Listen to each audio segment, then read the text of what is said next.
all my brothers and sisters, ladies and gentlemen, students, scholars, teachers, trainers, professors, professionals, the most honorable President President Modi ji, honorable advocates, advertisers, administrators and advisors, honorable ministers and managers, respected directors and doctors, I heartily, cordially welcome all of you. All my dear friends, it is the wonderful message of this day today for our all country people, those who are residing in India and abroad, with their different objectives. As we see around us, the greatest feature of our nation in the form of multidimensionality, unity in diversity, love each other, universal love, affection, peace of mind, tranquility of heart,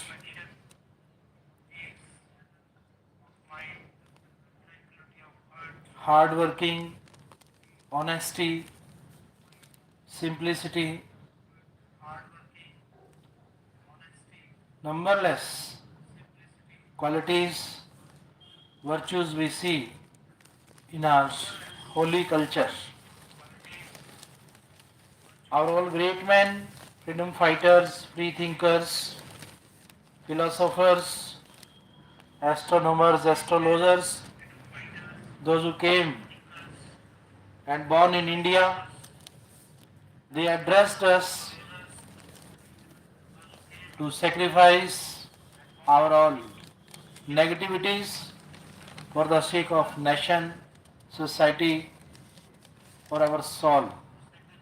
Ultimately and initially, our all spiritual starters, beginners, initiators, creators, generators, operators, those who came in India and abroad, they addressed us to spend selfless life. Selflessly, if we spend our time in doing better, finer, nicer for our brothers and sisters, for the whole creation, then definitely it gives us, it provides us returns in the form of peace of mind, salvation, emancipation from the cycle of birth and death of this life. Today we proud on our spiritual values, ethical values, moral values, human values. These values are ornaments of this country, and we love our holy motherland. We are known by sacrifice, renunciation, austerities, and our all freedom fighters made their life selfless for attaining the true happiness, pleasure in this life.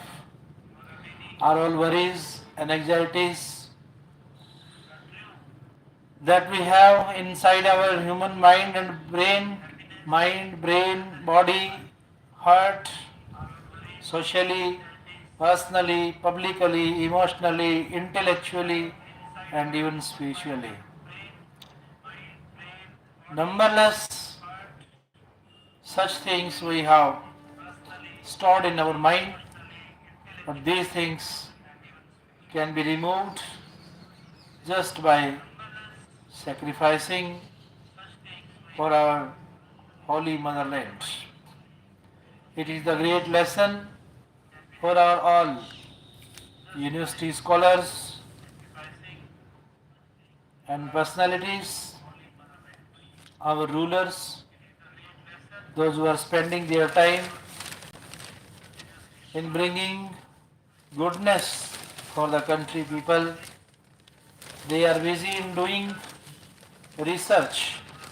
What's the true research of this human body? That is research on our soul. How our soul can reunite with super spiritual power of God. Let us go through such knowledgeable, informative, instructive and directive words from the different pages of the press and media. Today's print media, electronic media, digital media is common in providing us information. But information is not the sufficient for bringing revolutionary, visionary change. It needs to implement, to be experienced of our inner soul by the repetition of holy words of this holy land. Dear friends, let us go through what our great man says. Why myths become facts? Historians are not to blame for WhatsApp history. Disregard for scholarship is. If there is a reason behind the rise of WhatsApp history, then it is the conditions that make it possible. The gradual erosion of a culture of learning and the destruction of universities as spaces of learning. It is stunning to see that history as business thrives when history as learning struggles due to low enrollment and lack of research funding almost everywhere. The social media debate in India has at the center of it the bee moth called WhatsApp history.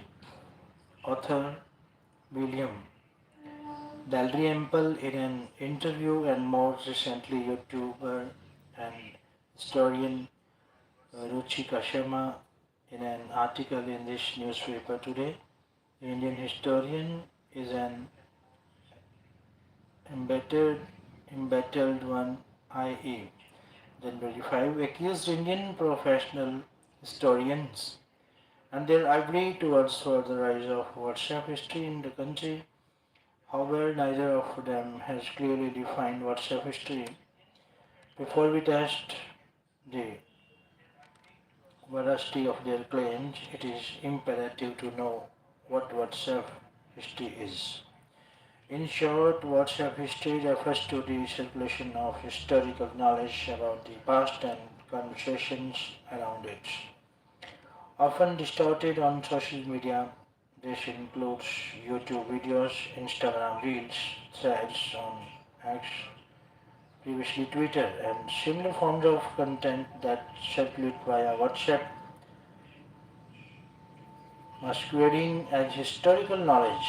I suggest that the problem at hand concerns recognition of history as historical knowledge and of the historian as an actor who speaks to the public beyond the space of classroom, peer-reviewed journals, and academic conferences. What has been termed WhatsApp history, however, is not unique to India. Something similar called TikTok history exists in the United States of America. In both cases, we notice a deliberate distortion of history, citing sources that do not adhere to the professional ethics of the historians. Be it popular or academic, historical knowledge informs the general public about their past. The professional historian offers an interpretation adhering to the ethics of verifiability, evidence-based reconstruction, and context-sensitive reading of the past of events, agents, or processes. It is claimed that language and circulation is a hindrance to reach the general public. However, especially the Indian professional historian has for generations written textbooks for schools, competitive examinations, and has played a crucial role in the framing of history curricula across the nation. They have also written for newspapers with regional and national circulations, appeared in courtrooms, and have influenced policy decisions. Indian historians have continuously stepped out of his so-called ivory tower isolation to wear the hat of a public intellectual to write popular history books. Apart from training generations of students to think, read and write historically, all of that work appears to have been dismissed when we only look at the ivory tower, more of a myth than reality. The rise of WhatsApp history has nothing to do with the work of the professional historian. WhatsApp history strives on creating alternative narratives and their allure in the present. Its reach is related to the social context in which the recognition of truth is challenged. If there is a reason behind the rise of WhatsApp history, then it is the conditions that make it possible. Then it is the conditions that make it possible. The gradual erosion of a culture of learning and the destruction of universities as space of learning. It is stunning to see that history as business thrives when history as learning struggles due to low enrollment and lack of research funding. Almost everywhere, the Indian historian is not facing a unique crisis, but is part is a part of a problem that goes far beyond simple solution like myth busting, fact checking, and reel making. This is where we need to understand that history communication need not always be a replacement for history education.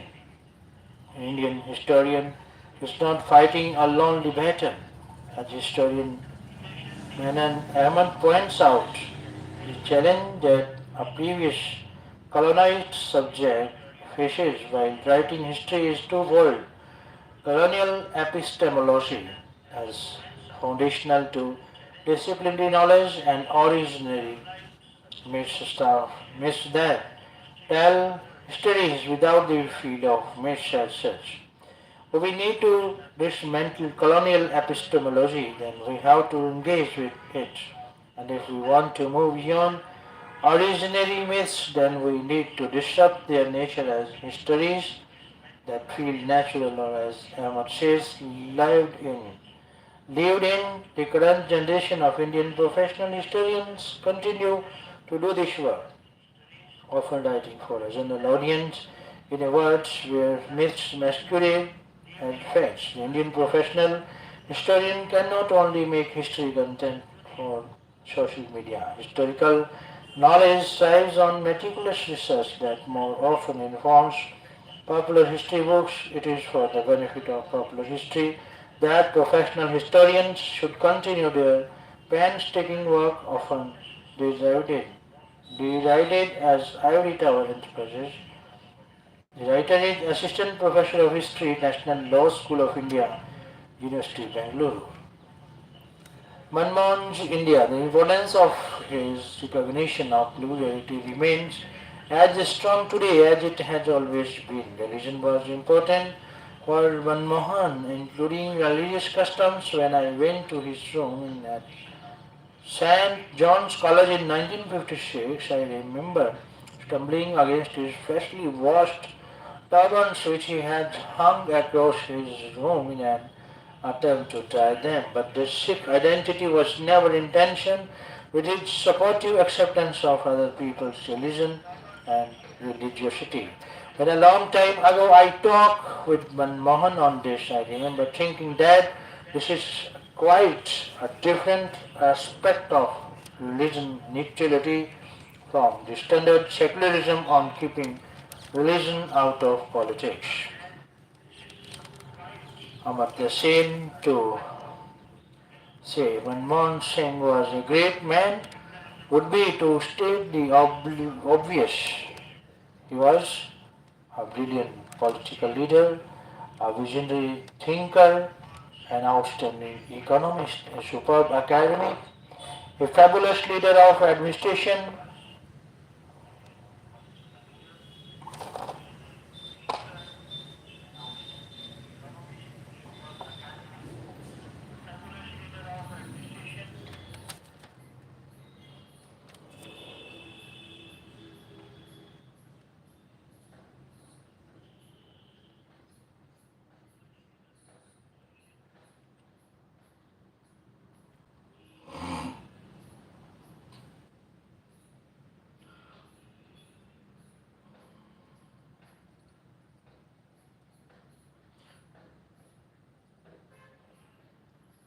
Fabulous leader of administration, a splendid husband, father and grandfather, and an immeasurably sympathetic human being for me personally.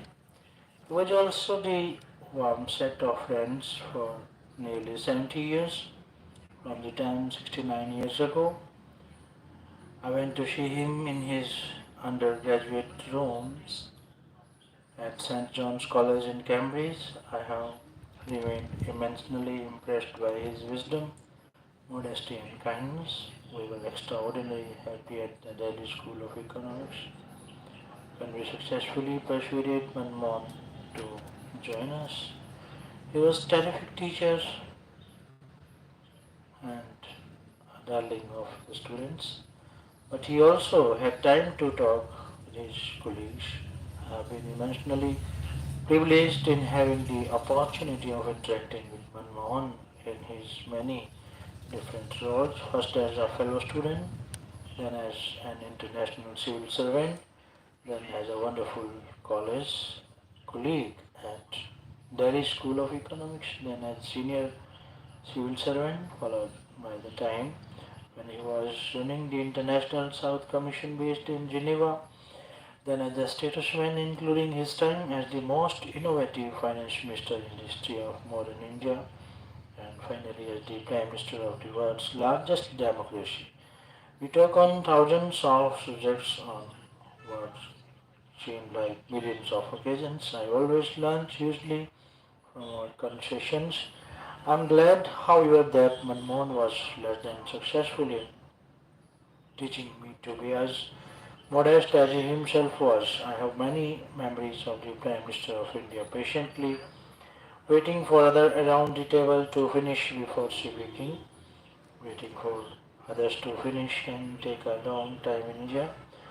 Other than feeling good about one's failure to educate me to his level of courtesy, I wish he had been less educated in modesty himself and spoke more often. He had a hugely important thing to say to India and to the world. It would have been wonderful if some of the things that figured with inescapable hesitation in his private conversation had figured more and in greater length in his public statements.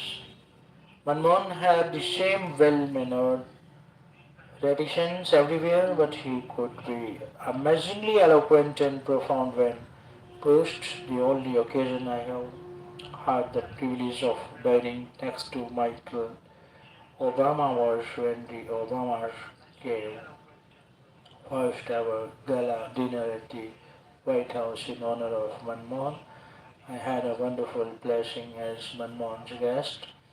Michael asked Manmohan repeatedly to say what he thought on various subjects and got extraordinarily illuminating nonsense. I wish someone as brilliant as Michael Obama had done a one conversation with Manmohan for sharing with the world. Manmohan's understanding of the great need for unity and for social justice in India comes back to me whenever I think about these persist problems. I know that Manmohan is mainly thought of as the architect of economic liberalization of India, which he certainly was, but we must always note that he never lost sight of the need for equity in economic progress and in particular of increasing employment and income of the poor, cultivating rich and super rich plutocrats was never his priority. I wish Manmohan could have done more on elementary health care for all in expanding general education and also more in removing the inequalities of caste divisions. It is particularly unfortunate that he achieved considerably less than he wanted in these areas and could not get the practical politics of India more excited about these objectives. These are areas in which Manmohan could have fruitfully been less reticent, especially in making his private concerns more public. We often had discussions on Ambedkar's vision of India, but that vision did not receive as much attention in Manmohan's speeches, though his frustration did get an airing.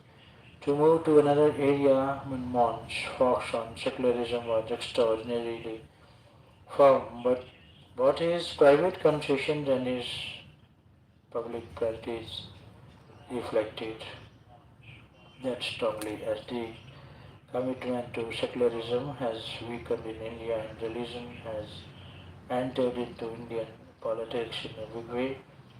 Manmohan's secular qualities are especially important to recall. His clear understanding of the necessity of unity in India remains strikingly important today. The distinction between religion and religious politics was important for Manmohan in addition to keeping religion out of politics.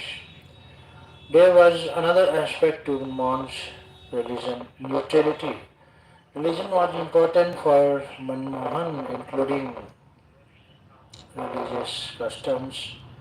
When I went to his room in St. John's College in 1956, I remember stumbling against his freshly washed turbans, which he had hung across his room, in an attempt to dry tan, but his Sikh identity was never in tension with his supportive acceptance of other people's religion and religiosity.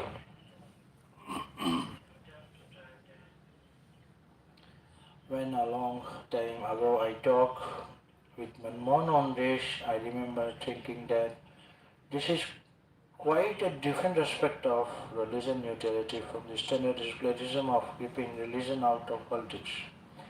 This different form of religion neutrality reminded me rather of a remark of Gautam Buddha in one of my favorite Sanskrit books, Vajra Charika Pradhana Pramata Sutra, which in a Chinese translation by Kumariza done in 401 AD had the distinction of becoming the first printed book in the world, printed in 868 AD in the book. Often known as the Diamond Sutra, Buddha told his disciple Subhuti, those who set forth on the path of Bodhisattva know, which he and believe all dharmas was know, see and believe them without being attached to the perception of one singular dharma. Since Buddha included atheism and as agnosticism amongst possible dharmas, I could inform and mourn that I too would count on his support if he were to go along the path of Bodhidharma, which his good behavior indicated he had been doing. The importance of Manmohan's recognition of the plurality that surrounds us remains as strong today as it has always been. I so much wish that his vision would remain an indispensable part of the understanding of what we are. We will not take Manmohan's modest agitation as an answer. Nobel laureate 1998 Amartya Sen is Thomas W. Lehman, University professor and professor of economics and philosophy at Harvard University.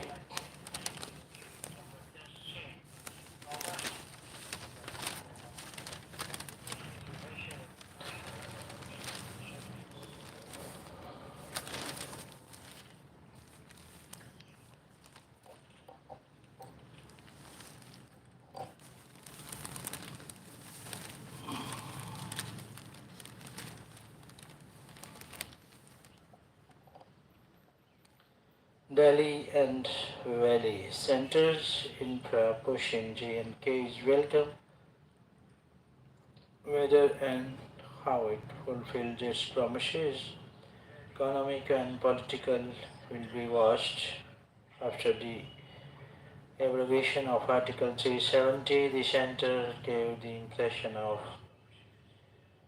doubling down on the East while steers economic development while seeking to insulate it from the pull and tug of democratic politics.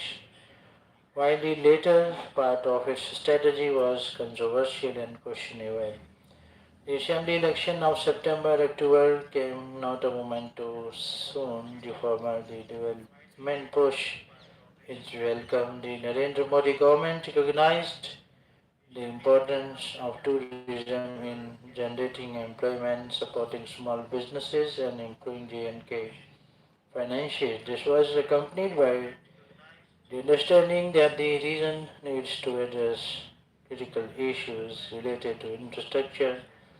The center has initiated road development initiatives worth more than rupees 40,000 crore, including four national highway projects. This infrastructure push has continued after the Union Territory voted the National Conference, a member of the opposition India bloc, to office on Monday.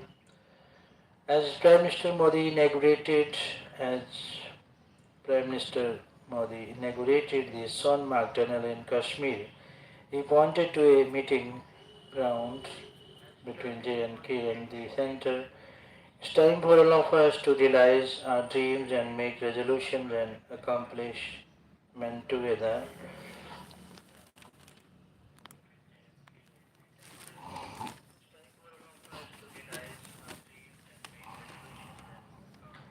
If this hour turns to if this hour tours to the center after the October verdict are any indication, Chief Minister Omar Abdullah, who seems to have been nagged by the responsibility cast on him by the mandate to work closely with the Modi-led center. The pleasantries exchanged by CM Abdullah and PM Modi evident at the public rally to mark the launch of the tunnel are a claiming sign in a landscape ravaged by decades of militancy. The people are asking me when will Jammu and Kashmir get the status of a state. Mahat is saying very soon the Prime Minister will fulfill his promise to the people of J&K as well as and J&K will be a state again.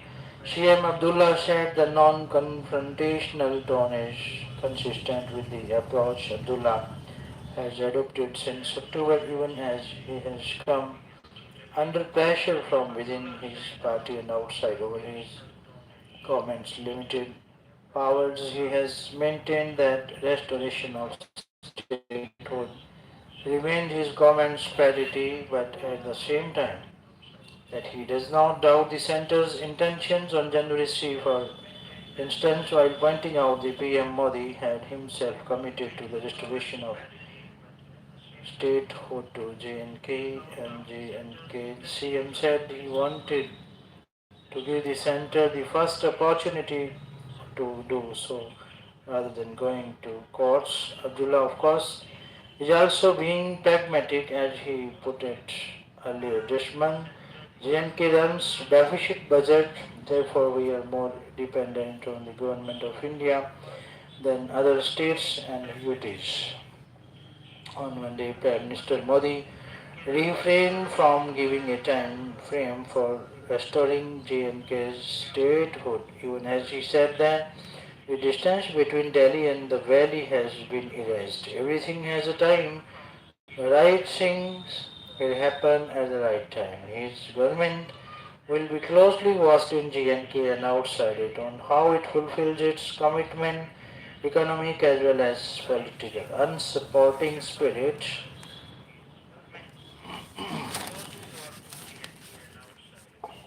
Our next topic is unsupporting spirit. The variable pay idea is a non-cricketing solution to a cricketing problem.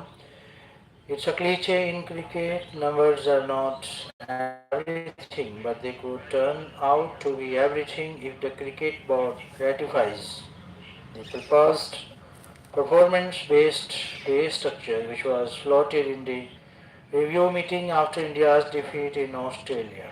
The number of zeros on players' checks could correspond to the number of wickets they pick up or the runs they score. If they don't meet the expected standards, they could potentially face a pay cut. The implied logic is that the uncertainty of pay keeps players on their toes, sustains their motivation levels, and staves off mid-career stagnation.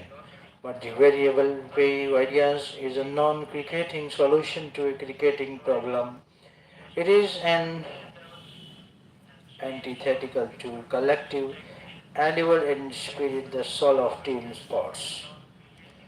The hour's need is ideas to routine India to Indian cricket back to its glory days, not to formulate algebraic equations for performance metrics. Unlike in the corporate world, there are no set in stone targets to judge a performance. It's the fascinating complexity of the game that is that the same static could be interpreted in multiple ways. A century in the second innings on a flat deck against tiring bowlers could be inferior to a flourish innings 40 on a ranked Turner. A three wicket burst by a patient on a dead pitch could be more valuable than a six for a green top. How would an unumpiring howler leading to a low score dismissal to be tabulated on the account sheet? The game is bound by too many variables to be imprisoned by numbers if the recommendation is accepted. The board might end up hiding a rating of performance and list the sacred 5 Ws and 1 H framework to dissect and grade every performance. Red ball cricket could become a reality show.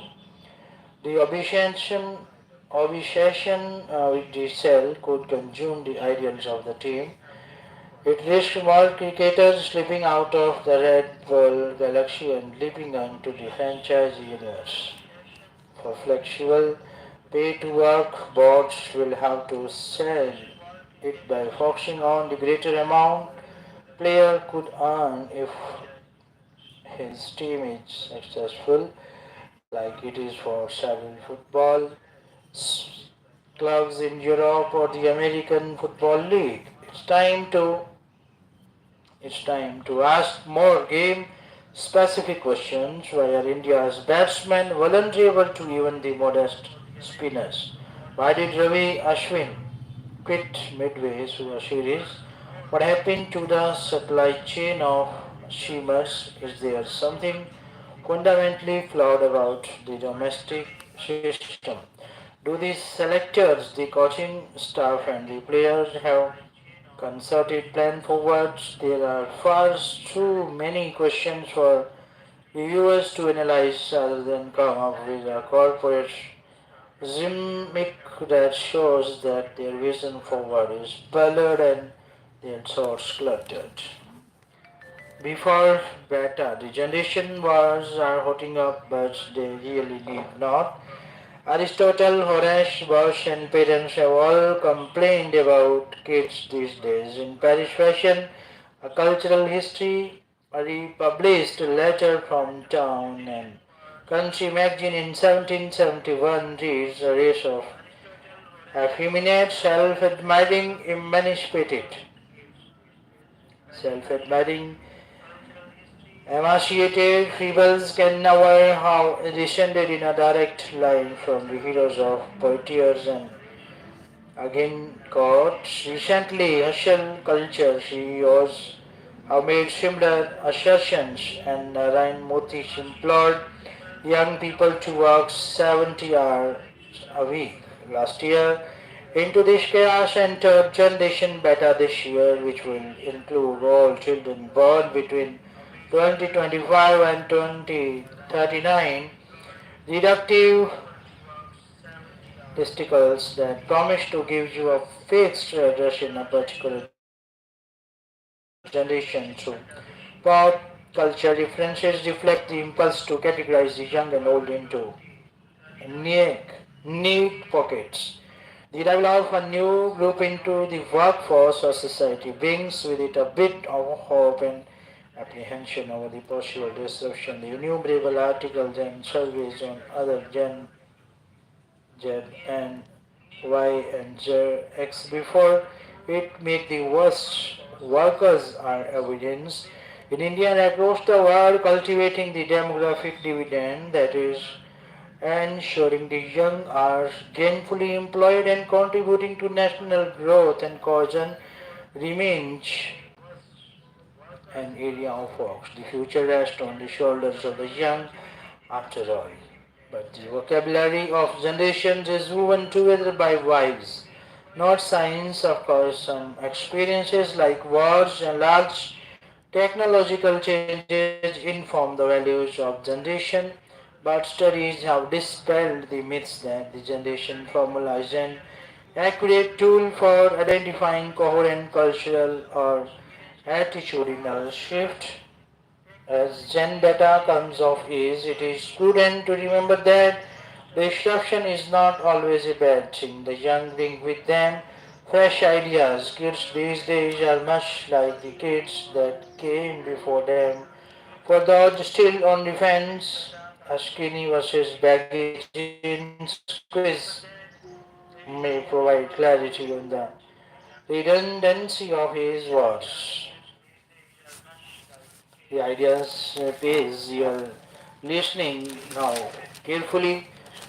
It's really praiseworthy moment that you're providing your golden time in reading, in praising, appreciating, admiring words of this day today.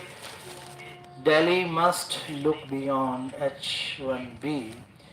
India's diplomacy will have a key role in finding common ground between its strategic interest and Trump's tech policy in the next 4 years.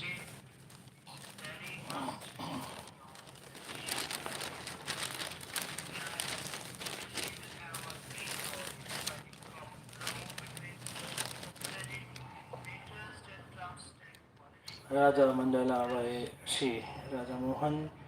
Indian debate on Donald Trump's second White House term must look beyond H1B controversy, ragging in America while exporting technical talent remains a top political and policy priority for Delhi. The broader implications of Trump's technology policies are arguably more significant. America's renewed tech boom under Trump promises to reshape the domestic use of technology, deepen political polarization between Liberals and conservatives in Western societies facilitate economic growth in the US, extend America's lead over geopolitical rivals, and transform the global governance of emerging technologies. But let us first address Indian concern about H-1B visas, worrying about the American debate is futile since Delhi has little influence over its outcome. The H-1B visa system, part of the broader immigration debate in America, pits US business against growing, welcoming immigrants based on humanitarian and universalist principles. The conservative backlash against unrestricted immigration pushed by the Democrats has been a key factor in Trump's victory. Trump quickly aligned with business interests, emphasizing how skilled immigration maintains America's scientific and technological edge. Both sides have acknowledged that the US immigration system needs reform. The challenge for American policy now lies in balancing support for skilled legal and immigration while curtailing illegal entry. India is unlikely to lose in this scenario as the US tech industry's demand for imported talent continues with India remaining the largest source. However, Delhi must cooperate more in preventing illegal Indian immigration while supporting merit-based legal immigration. Beyond H-1B visas, Trump is likely to bring three major changes to American technology policy. First, the domestic political dimension. Recently years have shown that technology, far from being neutral in political disputes, had significantly influenced the battles between liberals and conservatives. Republicans, especially Trump's supporters, have long accused Facebook and Twitter of liberal bias and censoring conservative views since acquiring Twitter and rebranding it as X. Musk has actively worked to reverse this bias. Facebook has followed suit with Mark Zuckerberg acknowledging a decade-long pressure to accommodate demands by the liberal and Democratic establishment. President Joe Biden had strongly criticized Facebook's decision to eliminate fact checkers and adopt X is community notes approach for context. The subjective nature of fact checking is well known. Trump's victory will likely shift this balance towards conservatism, a shift that will extend beyond America. Musk's involvement in British and European politics has initiated a major Western conflict or perceived liberal hegemony. The European left, long comfortable with ideological interventions through liberal internationalism, new faces opposition from tech-backed cross-border conservative coalitions. This Western ideological struggle will inevitably envelop other democracies.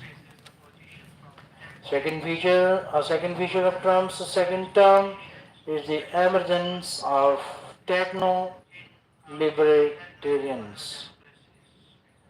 While conservatism, while conservatism traditionally advocate for limited government, these techno-libertarians actively champions dismantling the extensive administrative state in the US and the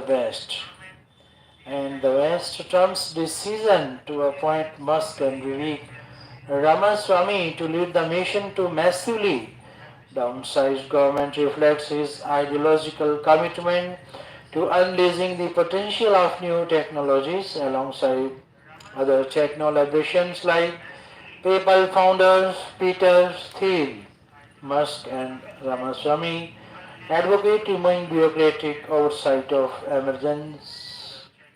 emerging technologies.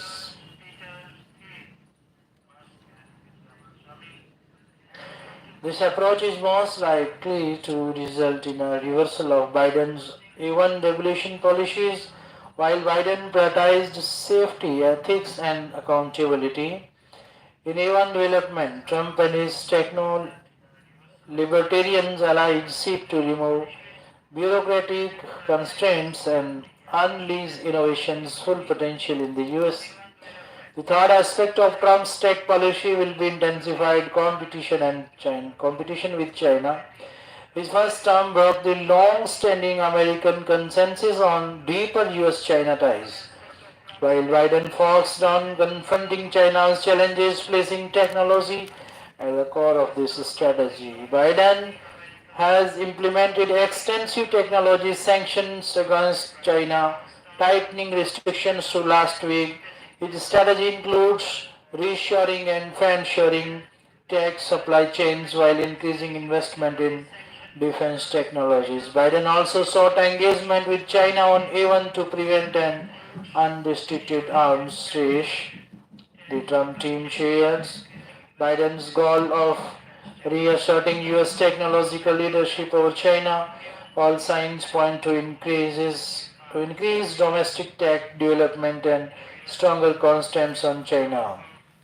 Emphasizing peace through strength, the Trump team is likely to pursue aggressive military even development, possibly with less concern for ethical considerations on autonomous weapons. Their plans for Manhattan projects in military technology indicate a major push for defense oriented even parts of Trump's team have criticized Biden's approach of engaging Beijing while competing with China.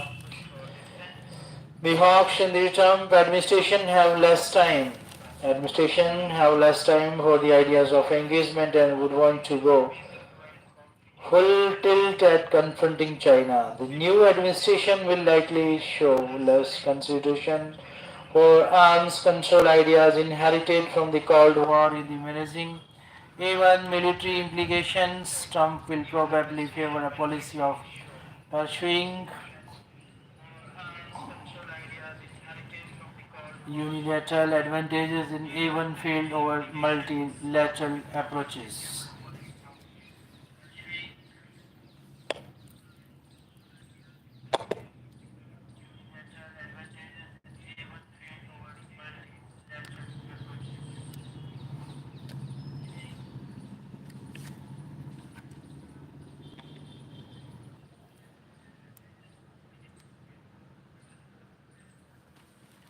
It remains to be seen how Fox Trump would be on sustaining Biden's policy of reshoring and friendshoring of tech supply chains and building geotechnological coalitions with friends and allies.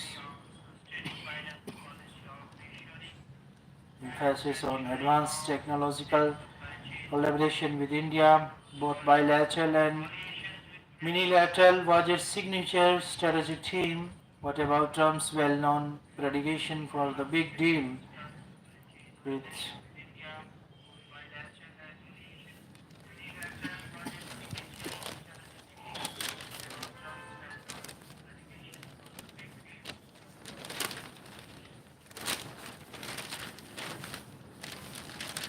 what is the Genome India project? Why does it matter?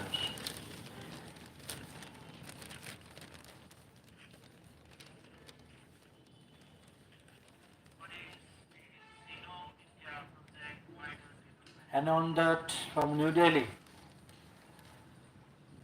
the Department of Biotechnology recently announced a new platform and framework for sharing its human genome data set sequenced under the Genome India project, comprising 10,000 genome sequences of healthy individuals from 99 ethnic populations in the country. This data set has helped create a baseline map of India's genetic diversity. The second phase of the project, we'll see researchers sequence genomes of people with specific diseases. What is a genome? How are genomes sequenced? Every individual inherits from their parents an instruction manual that decide how their body develops and functions, from their height and the color of their hair to the disease they may inherit or predisposed to. This manual, known as the genome, is made of twisted paired strands of deoxyribonucleic acid, commonly known as DNA. Each strand of DNA comprised for chemical units for bases denoted by the letters A, C, Z, and T. Just like the order of letters determines the meaning of a word, the order of these bases determines the meaning of the information encoded in the DNA. Various combinations of these bases, there are around 3 billion pairs in the complete human genome, thus determine the unique genetic makeup of each individual. Sequencing simply refers to determining the exact order of the bases in a strand of DNA. To do this, researchers first extract genetic information from blood. Virtually every single cell in the body contains a complete copy of one's genome, but handling the entire genome is difficult. Researchers thus cut the genome up into smaller pieces, tag these pieces, and decode these smaller chunks of genetic material. This information is then reassembled using the tags to create a whole genome. What is the Genome India project? Why is it important? With some 4,600 distinct populations spread across the country, India is genetically very diverse. The Genome India project, approved in 2020, aims to capture this diversity. Researchers from 20 scientific institutions have come together to sequence 10,000 genomes under the project. The Department of Biotechnology aims to eventually sequence up to a million genomes. This can be helpful in a number of ways. It can help identify genetic basis or risk factor for which diseases, which can in turn to be used to develop targeted therapies and diagnostic tests. Newer therapies for several diseases work by modifying, deleting, or adding certain genes, which makes it important to first identify the genes that lead to certain diseases. Of these 135 million genetic variations identified in the 10,000 genome sequences so far, some 7 million were not found in other global databases. A uniquely Indian data set may thus help identify specific genetic variations found in Indian population. This may further help scientists you identify the frequency at which certain genetic variations which are known to cause disease appear in the population, and thus recognize how common disease might be. For example, the MYBPC3 mutation known to lead to cardiac arrest at a young age is found in 4.5% of the Indian population, but is rare globally. An Indian database can also help identify resistance, indicating variations, the genes or lack thereof that might make certain medicines or anesthetics ineffective in certain populations. For instance, people belonging to the Arya Vyasa community of South India lack a certain gene that precludes them from properly processing common anesthetics, which can even have fatal effects on them. What will the second phase of the project entail? How will the data be shared? The second phase will involve sequencing genomes of people with specific diseases. This will enable researchers to compare diseases genomes with healthy ones and help them identify genes that cause or predispose a person to certain diseases. Researchers may also be able to study the genetic changes that occur when someone is afflicted with a certain disease. The team is currently in discussion with experts to identify the disease for which genomes should be sequenced and the number of genomes that need to be sequenced for each disease to produce meaningful results. Among diseases most likely to be included would be different types of cancers, chronic chronic coordinations such as diabetes, various neurological or neurodegenerative diseases, and certain diseases found in Indian populations. The data produced by the project, however, will not be universally available for the time being. We have to be very careful how we share this highly sensitive data. The data will only be available to research institutes the partner within us. With us for the study, Dr. Suchita Nipama, senior scientist from the Department of Biotechnology, said to maintain the anonymity of the data, it will also be double-blinded. Samples sequenced by a partner institute will be encoded before being uploaded to the central database and then encoded once again when shared with researchers, Nevada said. Scientists wishing to utilize the data will have respond to call for proposals and collaborate with the Department of Biotechnology. Their research will be funded by the government. How? How the United States new A1 chip rule will work. It is explained global.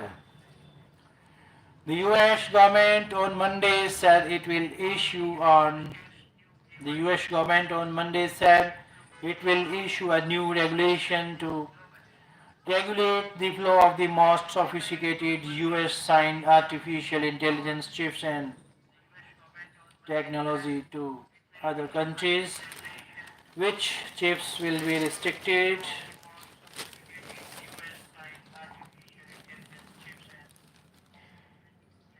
The rule will restrict the export of chips known as graphics processing units (GPUs). These are specialized processors originally created to accelerate graphics rendering, but beyond their gaming applications, the ability of GPUs, such as those built by US-based industry leader Nvidia, to process different pieces of data simultaneously has made them valuable for training and running A1 models. For example, OpenA1's ChatGPT is trained and improved on tens of thousands of GPUs.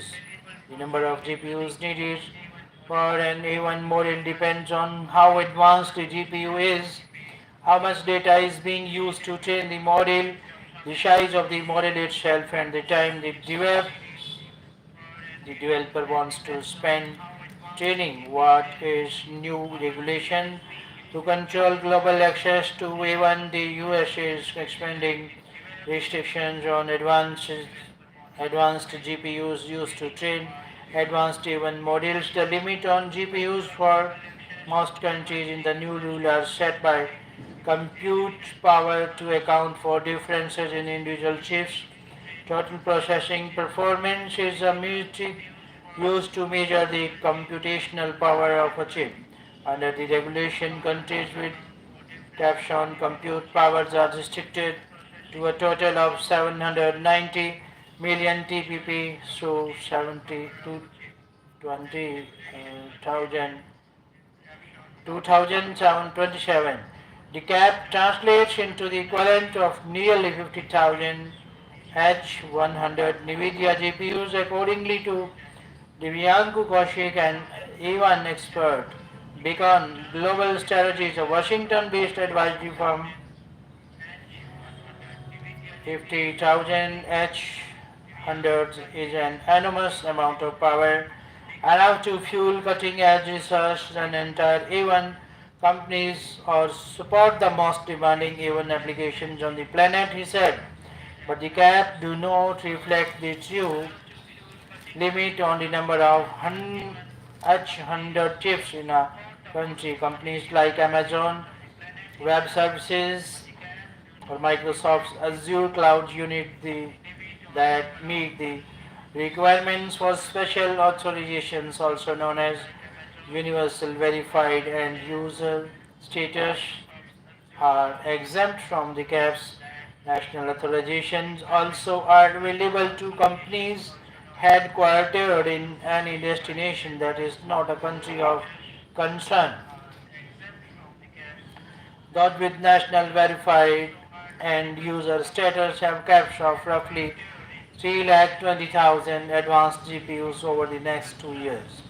The country caps are specially designed to encourage companies to secure verified end user status, Kaushik said, providing greater visibility to US authorities about who is using them and helping to prevent GPUs from being smuggled into China, which places can get unlimited A1 chips. 18 destinations are exempt from country caps on advanced GPUs, according to senior administration official. Those are Australia, Belgium, Britain, Canada, Denmark, Finland, France, Germany, Ireland, Italy, Japan, and Netherlands, New Zealand, Norway, South Korea, Spain, Sweden, and Taiwan, plus the United States. What is being done with model weights? Another item being controlled by the US is known as the model weights. Even models are trained to produce meaningful material by being fed large quantities of data at the same time. Algorithms evaluate the outputs to improve the model's performance. Algorithms adjust numerical parameters that weight the results of certain operations more than others to better complete tasks. Those parameters are model weights. The rule sets security standards to protect the weights of advanced, closed weight or non-public models. The urea success story. The urea success story, as many as 6 new plants with a seventh in the pipeline have been commissioned at a cost of more than rupees 60,000 crore since 2019. All of these plants are in the new green revolution states. Harish Damodran, amid shortage of dye, ammonium phosphate, DAP, and a general lack of investments in manufacturing, the area industry had seen significant installations of new production capacity is in progress towards achieving the government's goal of Atma Nirbharta. Atmanirbharta, self-reliance. Between 2011 to 12 and 2023 to 24 April to March, India's domestic urea production has risen from 22 million tons. Now we are listening the next topic, that is animal welfare, people's safety, issues in use of elephants in ceremonies. News from New Delhi. A disturbed male elephant in his late 40s ran amok and injured 24 people at an annual feast celebrated at a mosque in Malappuram district in Kerala last week. Less than 3 weeks previously, the Supreme Court had put on hold restrictions imposed by the Kerala High Court on the use of elephants in temple festival or other traditional ceremonies. In November 2024, the High Court had said the use of elephants amounted to the commercial exploitation of the animals in the name of religion and tradition. 24 captive elephants died in Kerala in 2024. A total 154 elephants have died in captivity in the state since 2019. On the other hand, these domestic elephants killed 196 people, mostly at festivals in Kerala between 2011 and 2023. What the court said, the High Court, which initiated Shumotu proceedings on inaction by the Kerala government in the protection of animal rights, ordered that a captive elephant in a temple or festival should be kept at a distance of at least 3 meters from another elephant, 5 meters from flaming torches, 8 meters from the public and percussion displays, and 100 meters from fireworks. Recaptive elephants. These restrictions were challenged by the Tiruvambami and Param, Param Kevu Devaswams, which organized the iconic annual Srisharpuram, the largest religious ceremony in Kerala, saying they were impracticable. The top court agreed with the petitioners that courts should not get into lawmaking and stayed all directions of the High Court that were contrary to the Kerala Captive Elephants Management and Maintenance Rule 2012. The Supreme Court also invoked the principle of volenti non fit injuria to rationalize that devotees willingly took the risk by attending festivals at which captive elephants were paraded. Alok Isrwala Gupta, founder of the Center for Research on Animal Rights and trustee of Federation of Indian Animal Protection Organization, which represents more than 200 Indian animals protection bodies, said the 2012 rules were routinely violated on January 5, 2025. For example, 5 elements were paraded inside the closed compound walls of Thirushar temple. Gupta said, what elephants suffered?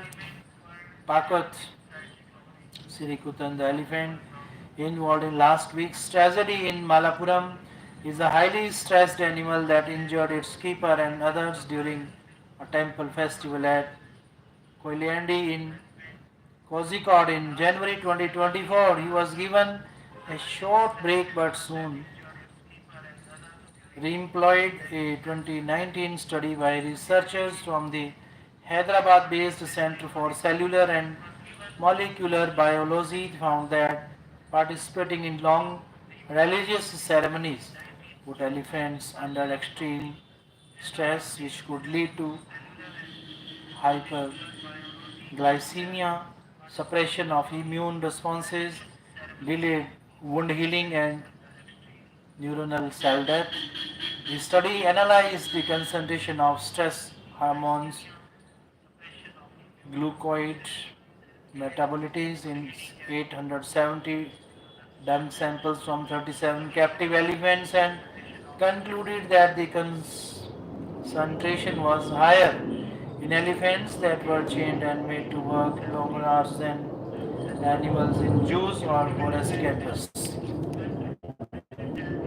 Captive elephants typically bob and sway their heads, behavior that indicates extreme levels of stress due to noise and light exposure, overexertion, and the strain of repeatedly kneeling or lifting their trunks, and the lack of exercise due to long hours of standing at one spot. Supply from the Wild in September 2021, hearing a petition on the ill treatment of elephants at the Sri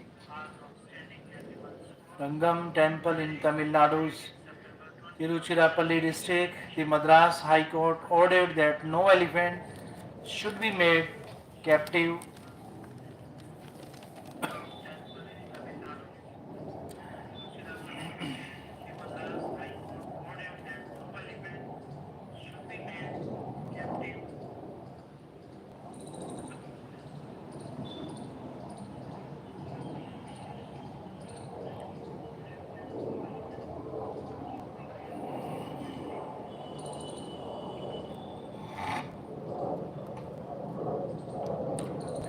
for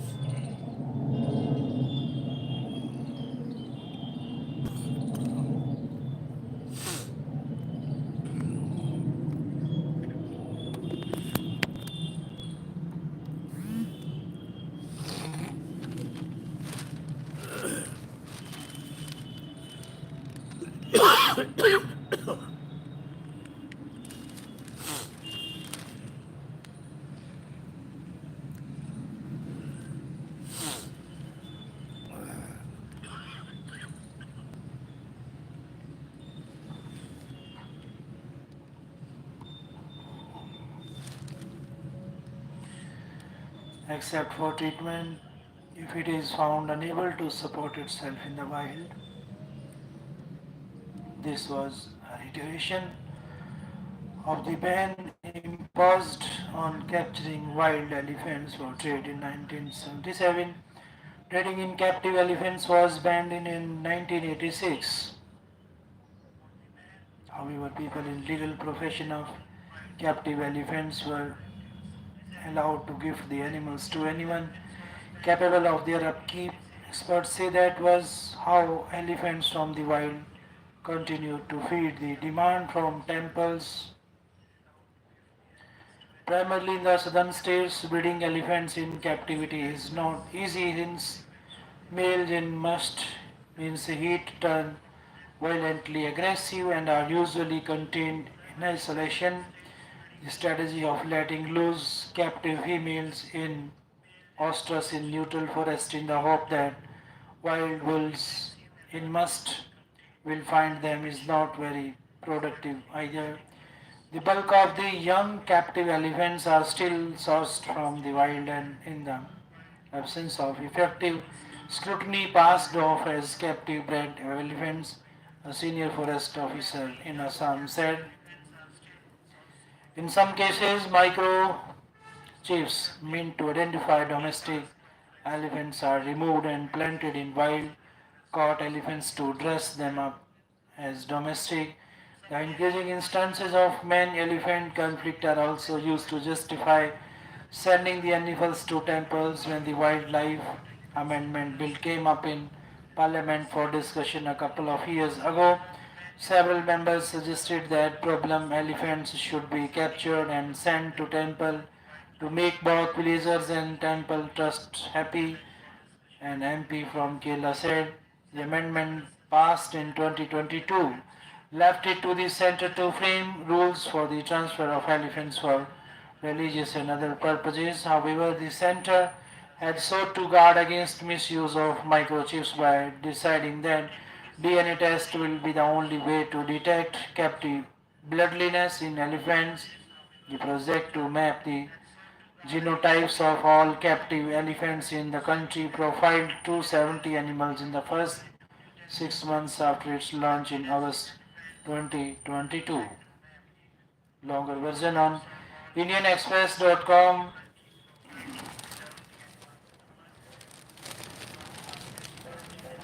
Now related to economy, draft digital personal data protection rules 2025, data localization, parental verification weight most on tech industry's minds. IT Ministry organized meeting